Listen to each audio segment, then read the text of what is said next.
Well, today marks another historic moment as we move into Season 6 at Luton Town. We've got our first Champions League game as we enter at the third round of the qualifying stage, and we've got a tie that is winnable, but certainly by no means easy.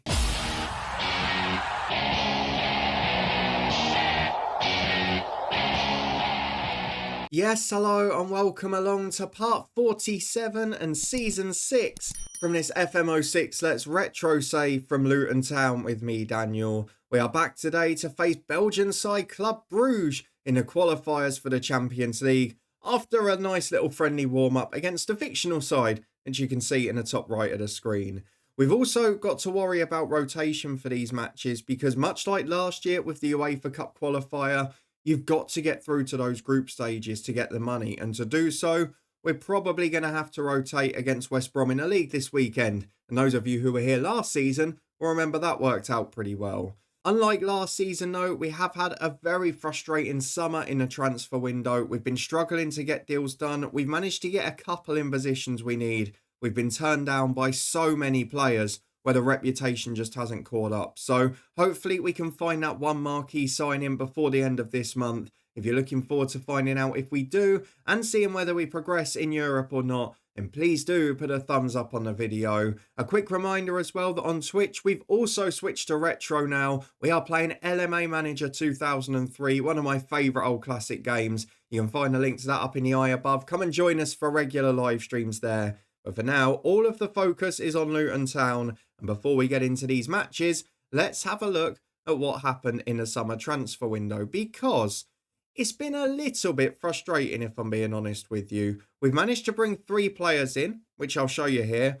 2 of them are first team level. One of them is an emergency backup for reasons we'll explain in a moment. And one of these players is someone we targeted a couple of years ago on a free but failed to get in. So hopefully the same will happen with Vincent Kompany. But that player is Freddie Guarin, who is a holding midfielder from Zaragoza. Comes in for £6 million.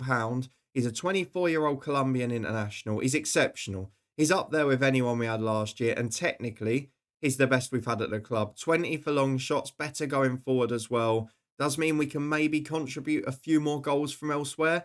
I thought about changing the tactic to a 4-2-3-1, but we've not quite been able to get the work done to do that yet. So this year, again, we'll just go a little bit more aggressive, a little bit more attacking within our current formation, and hope that Guarin's going to be able to contribute to that. Of course, the one downside of signing a South American, much like with Zakora last year as an African player, you do have the odd international window where they'll come back a little bit late.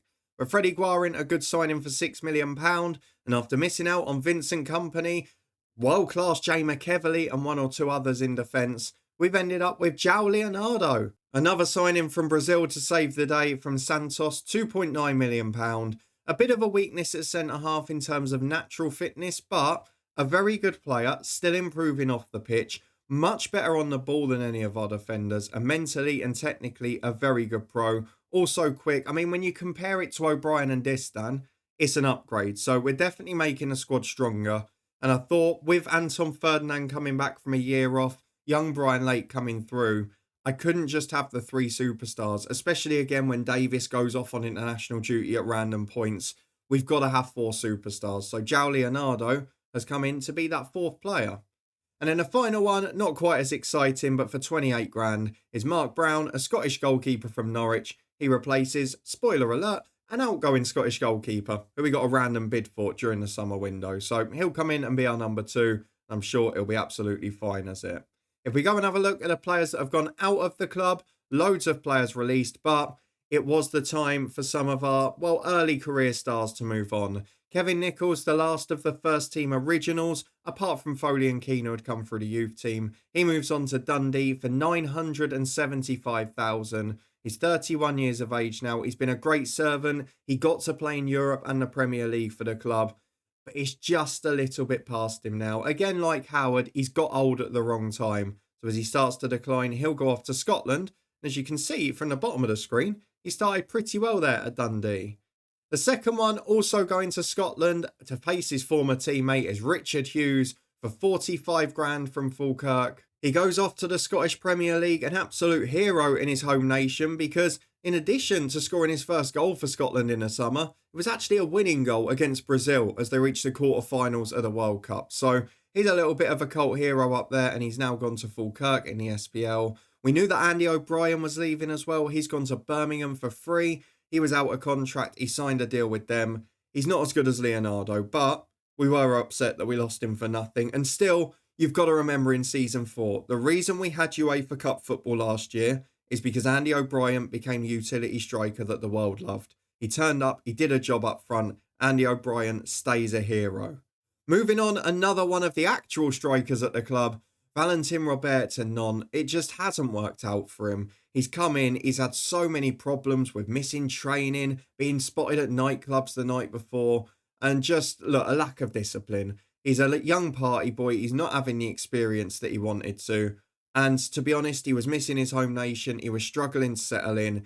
He wasn't playing that well. He had little moments where he produced wonderful performances, but he was never consistent when he got a chance. So Valentin Robert, despite good attributes, not quite made it. He moves back to France, but someone we signed for free didn't do much for 2 years and has now gone back to France for 3.8 million. That's pretty good business, isn't it? Still Van Distan is the other man who is moving on for free. He's gone to AZ Alkmaar, who of course we beat in Europe last year. He was 32 years of age, was only intended as a one-season signing, and he did his job for the most part, so no complaints, but he was never going to be a long-term solution.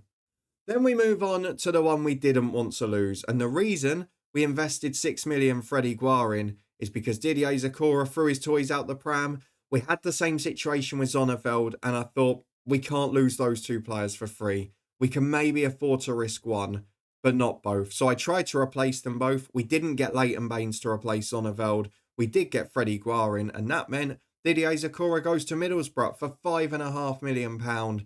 A very good player, but he's older than Guarin and he's not quite as good going forward. Physically, he's got a slight advantage, but I just thought maybe for the long term, it won't be a bad decision. And particularly if we go a bit more aggressive next year, it might actually help us out. So Didier Zakora is moving on and he is replaced with Freddie Guarin. And then Alan McGregor, we got a random offer from Inverness, 450 grand. He's been unhappy for years, so why not move him on? He signed a deal as a backup keeper, then spent his whole career complaining about it. So he goes to Inverness, and as a replacement, we've now got Mark Brown, his international teammate. Not much else to report on in terms of transfers and loans. We've not had any loans come in, but we have loaned out Brian Lake to Crystal Palace, who you may remember were relegated last year. I've got a feeling he's going to be a superstar come the next season or two. And we have also made a couple of changes in the staffing department. Nothing really to report on in terms of ins, but outs. Ian Snoddin has moved to Rangers towards the end of his contract. He was probably our worst scout anyway. So with that done, we move into our first game of the season as we start 3 days earlier than usual. A Wednesday night game against Club Brugge with the Premier League on the horizon. And we have got to pick our best 11 from what is still a very good squad. Unfortunately, we've not been able to get Leon Osman off the books despite plenty of trying. We're going to keep attempting it because I've got a replacement I'd like to bring in as the number 10. And I'm still going to try and get them anyway.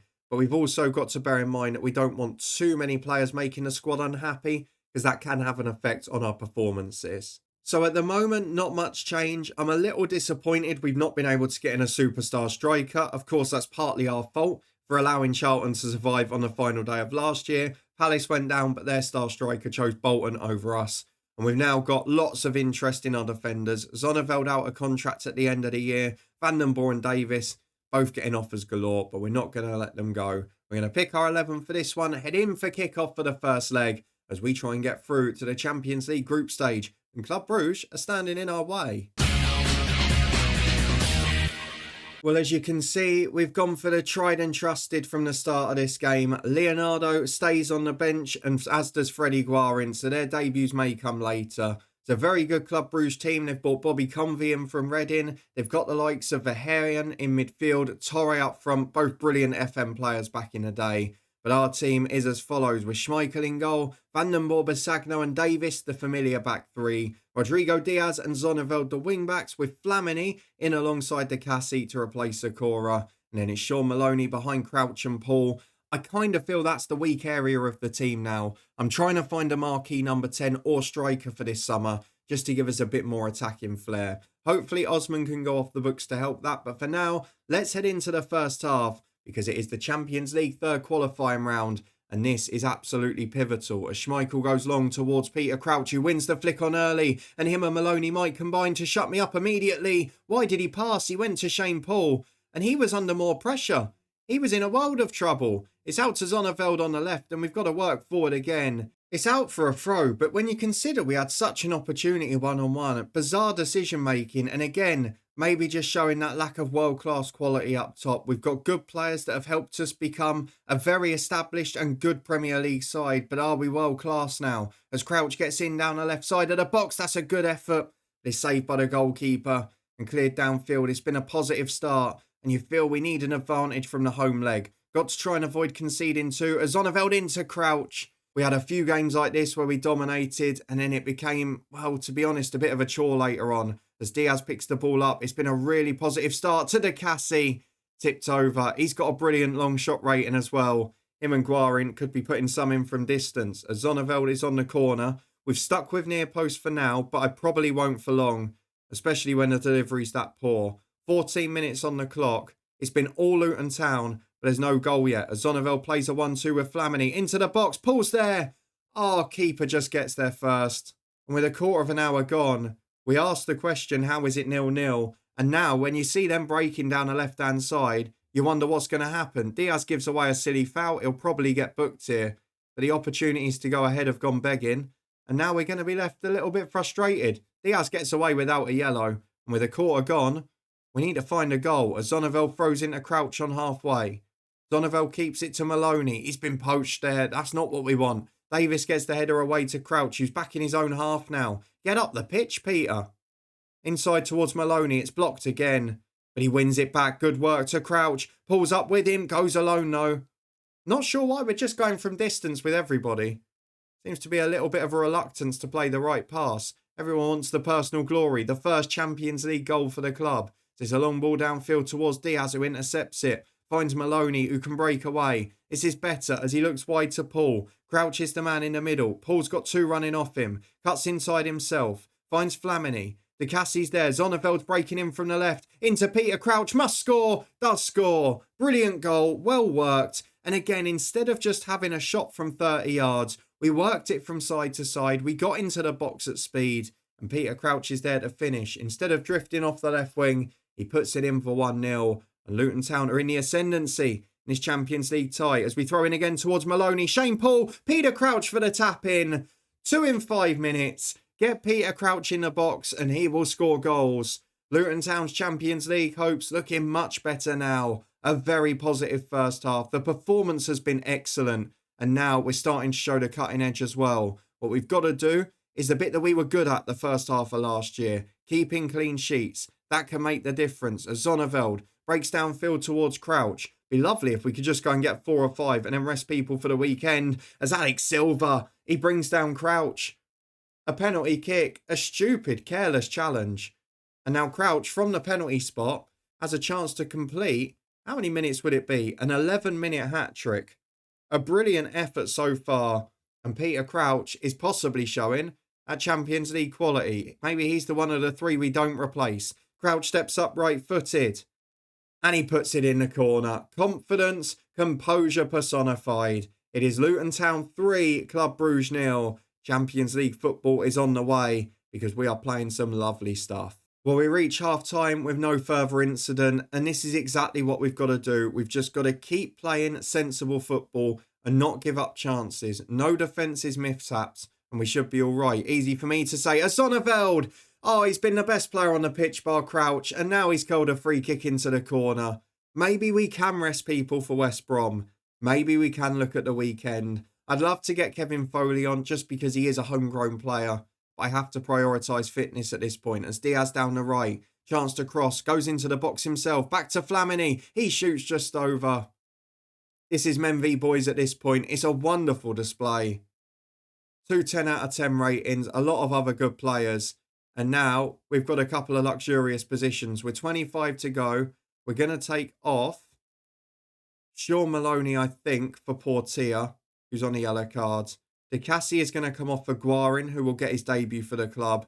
And as much as I want it to be Foley, I think I have to bring Leonardo on for his debut as well. He'll replace Curtis Davis at centre-half, and that should keep all of the back three fit for the weekend. Crouch is the only one physically who might struggle a bit, but he needs football after pre-season. So for now, I think it's the right thing to do. 75 on the clock. It's been a really, really good performance. We've got another corner now with Zonneveld. Back towards Guarin and Vandenborg. Flamini keeps it alive. Shot goes wide though. Not the best finish in the world. 10 minutes remaining. We'll forgive him for that because we're just about there. I was planning to show you the second leg as well, but I don't think we need to now. I think we can focus on transfer deadline day and maybe the draw for the Champions League groups as Guarin gets the ball out wide to Zonneveld. Nice bit of possession there. Up towards Shane Paul, but it's not going to reach him. It's headed away, but Guarin gets there again. Finds Rodrigo Diaz. Cuts back to Vandenborg. Up towards Peter Crouch. He's got two in with him. Crouch flicks on. Paul almost makes it. Lunges at the ball, and it's just beyond him. It's going to finish Luton Town 4, Club Brugge 0. It's been a wonderful performance. When it really matters, we've delivered a performance that should take us into the Champions League, and the result should make the second leg comfortable because we'll be able to rest people, which is lovely for the Premier League. 4-0 is the final score. A brilliant, brilliant performance. But now we've got to avoid the hangover. Last time we played West Brom after a European night, we had an absolute nightmare on camera. Let's see if we can avoid it this season and avoid defeat at the Hawthorns. Well, as we reach our opening game of the season, you've got to be appreciative of the lax planning permission regulations in FM06 because we have had a stadium expansion completed, another 3,000 seats. And if we go and have a look at Luton Town now and the facilities, there is a lot of positives. We have got a 26,500 seater. Lord knows how many houses they knocked down to make that happen at Kenilworth Road. We've got Champions League football pretty much guaranteed. We are going one way only, and that is in the right direction. I'd imagine our reputation will become continental if we play Champions League group football this year. But for now, we've got to focus on a bigger problem. West Bromwich Albion, often the thorn in our side. I'm going to go with the exact same 11 from the start. That is a promise because I don't want to get caught out. What we are going to do, though, is change our defensive players and our substitutes to try and make it a little bit more sensible. So we're going to go for Theo Walcott and Dean Ashton and Portia. We'll drop out the wing-backs from the bench. I could put Keith Keane on there to give us a bit of versatility. I'm kind of thinking Walcott could play right wing-back. Guarin could cover in there if need be. Do I need a centre-half on the bench with 300% fit? Probably, because I haven't got Sakura who can drop in this year. So I think we're going to stick with this 11 and 16. Again, it will be a substitute appearance for Guarin from the start. But I'm going to stick with the 11 that just battered Club Brugge in the Champions League. And hopefully, this time, having not rotated, we might be able to pick up a result. Well, it's the narrow formation that we always struggle with when it comes to West Bromwich Albion. However, we've got the chance to catch them out in wide areas moving forward. They're not starting Nash today, who normally has been the biggest problem for us, albeit Gary O'Connor was brilliant last time. But this Peter Nash is not in the squad, and he's normally the man who scores against us. So let's go and get into the first half, see what we can produce, and hopefully we can avoid defeat, because that has been the problem here the last couple of times. This is a long ball towards Peter Crouch, loses the flick on. That's what he wasn't doing on Wednesday night, as Hutton finds Diop. He's got space to run into. Chaplow's unmarked. Richard Chaplow on the edge of the box. And it deflects wide off Basagno. Did well to get his body in there. But already, West Brom have shown more threat than our Belgian counterparts in the week. Inamoto's got the corner kick to the back post. De Cassie heads away. Paul's got support. Zonneveld's up there. Oh, he's offside now. You've waited too long. The flag will go up eventually. To be fair, he's not going to keep it in anyway. West Brom will be penned in with a throw-in. Been a positive start for the Baggies. I am already a little bit tormented by this fixture. Those of you that have been following in real life will know that Luton had a pretty torrid day at West Brom and got relegated to League One. And it's another torrid day here. Maybe we're just cursed at West Bromwich Albion. Gary O'Connor scores the goal. It looks like a European hangover already. It's always West Brom away. Really, really poor. Maloney keeps it out for De Cassie. And now, can we respond? If you remember last time we played them on camera last season, we actually went 1-0 up and dominated and then conceded 3. And we've been put in by a poor back pass. Shane Paul straight at the keeper. Maloney in for 1-1 from the kickoff. And it's an absolute gift. I'm not sure who it was who played that pass back. But thank you, whoever you are. Who was it? Let's watch it again. Because we gave it away, Diaz here. It was Gary O'Connor. Oh, he's done us a favour. He scored, and then he went, no, that's not right. I've got to give you a goal back. Papa Boubaji up with the free kick. What a player he was, and what a save by Schmeichel. Long ball downfield towards Fitzgerald. West Brom still on top. Guerra's unmarked. Zonneveld just about gets back. That's poor defending. Didn't get back to mark his man as Paul can break away through the centre of the pitch. Has support from Peter Crouch. Zonneveld's trying to get up with him, but the pass is over here. And we're just under half an hour gone.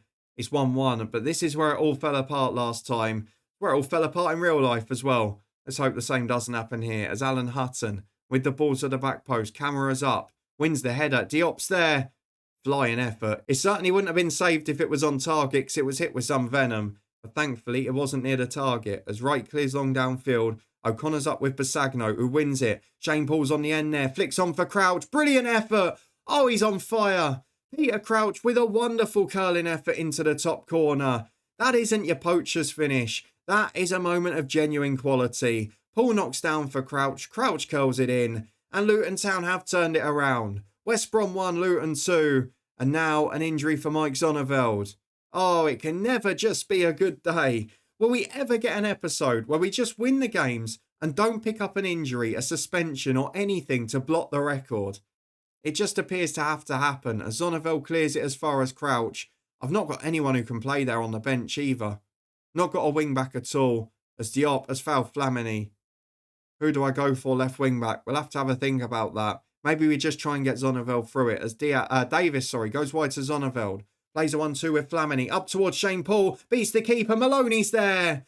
The one good thing we're getting is 2 victories in this episode. Sean Maloney is turning up when it looked like he was going to be replaced. And he's showing the quality he's got at this level. Half-time, 3-1 despite the West Brom domination, according to the commentary. Luton Town are doing the business. Let's see who can play left wing back. Theo Walcott.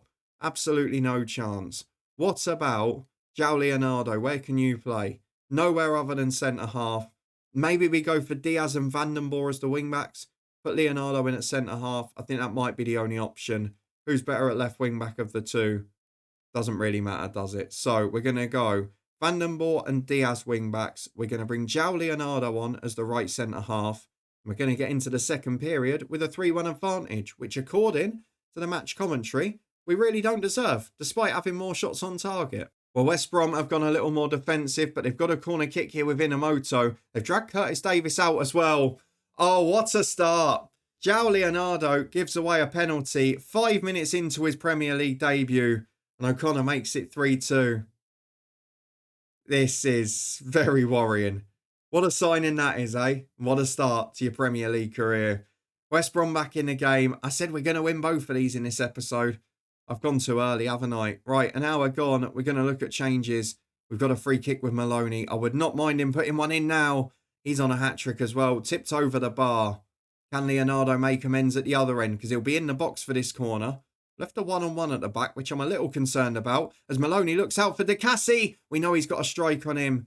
Can't quite get enough on it. Vandenborre loses the header to Inamoto. We should get back in cover with Rodrigo Diaz. Couple of players out of position. Leonardo just goes back this time.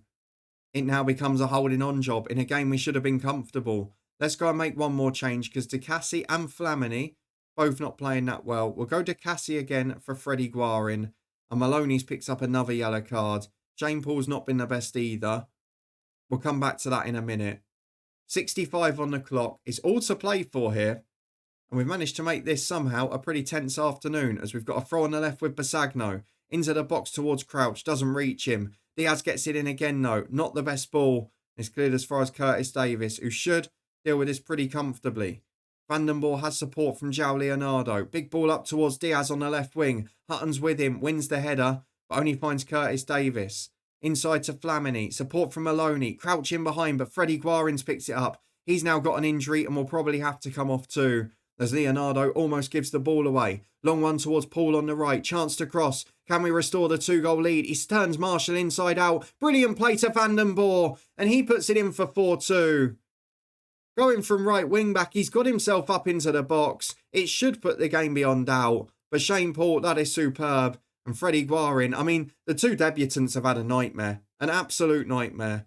Guarin's picked up a knock, Leonardo's given away a penalty, and I haven't got a defensive sub. So it's going to be Portia on for Maloney for the final few minutes, and we'll just make it work from there. We've got another Premier League game in 4 days' time. So resting people, keeping everyone fit is a priority. But we didn't have Guarin before, so not having him for a couple of weeks won't hurt. As Papa Bouba Diop finds Riera, ball in towards O'Connor's over here. I don't think we're going to be seeing quite the same stream of clean sheets this season the way we're going, are we? But we've gone a little bit more attacking on the tactic. We mentioned it. We've become a little bit more aggressive. We're time wasting a bit less. We're showing more creative freedom. And it seems to be paying off. We've scored 8 goals in 2 games. Okay, not against world-class opposition. But we beat West Brom in the Premier League. We avoid the European hangover. And we've got pretty much a foot and a half into the Champions League group stage draw. I would consider that a pretty good start to the season. As we've been watching players, we're trying to get people in. Freddie Guarin is out for 2 to 4 weeks. Not the perfect start there. We have still got Johan Giroud in the reserves if we need a desperate holding midfielder. Leighton Baines has been watched. I really want to sign him. If Zonneveld's going, that's the man we want. But at the moment, no sign of a transfer bid being accepted. And we've gone up to like 10, 11 million quid. Darren Bent not willing to be sold. But Luton Town starting the season on fire. Maybe more players will want to join when we reach the group stages in a few weeks. I'm not sure what we're going to come back for. I was planning to do Club Brugge and Villa. But I think now we'll maybe focus on the Champions League draw. We'll focus on Villa. And we'll focus on deadline day too. If you're looking forward to that and you did enjoy our start to the 6th season, then please do put a thumbs up on it. Suggestions that we might become a little bit more entertaining this year based on what we've seen in the first 2 games. If you want to stay up to date and find out if we continue in that vein, subscribe and turn that notification bell on. Every weekday at 4:30, we'll be back with this save to the end of the season. And we have got a very big season coming up. There's also plenty of retro content over on Twitch as we're live plenty with LMA Manager 2003 at the moment. We're having fun with Darlington over there, so come and say hello. Come and enjoy one of my favourite retro management games. But for now, thank you very much for watching the new season. Let me know where you think we need to improve the squad. And I'll see you back here tomorrow as we head into the Champions League group stages, barring a disaster. We'll see who we're going to be facing in Europe's elite competition this year.